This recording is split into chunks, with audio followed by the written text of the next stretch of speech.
स्पीड से हेडबलूटी की तरफ अपने सफ़र का आगाज़ कर रहे हैं।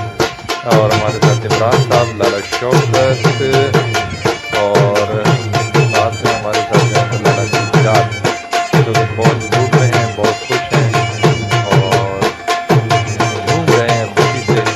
आज इंशाल्लाह हम आपको कुछ ड्रोन शॉट्स भी करवाएंगे और मछली का शिकार भी खेलेंगे। सबसे पहले हम फिशिंग के लिए सारी जो है ना इंतजाम करने के बाद फिर हम आपको ड्रोन शॉट्स भी दिखाते हैं। यहाँ के हमारे दोस्त ने बहुत बेहतरीन ड्रोन शॉट्स लिए हैं, लेकिन ड्रोन शॉट से पहले हम आपको एक छोटी सी झलक लाला शौकत की दिखाते हैं, जो भूख की वजह से बिलबिला रहे हैं और शायद मछलियों का इंतज़ार कर रहे हैं। तो देखते हैं मछलियाँ पहले आती हैं या लाला शौकत का इंतज़ार ख़त्म होता है। तो चले आगे चलते हैं, देखते हैं ड्रोन शॉट्स।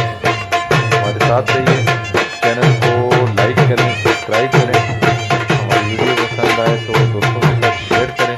मुझे आपका प्यार है, इंशाल्लाह हम आपको मज़ीद अच्छी वीडियोस दिखाएंगे। हमारे साथ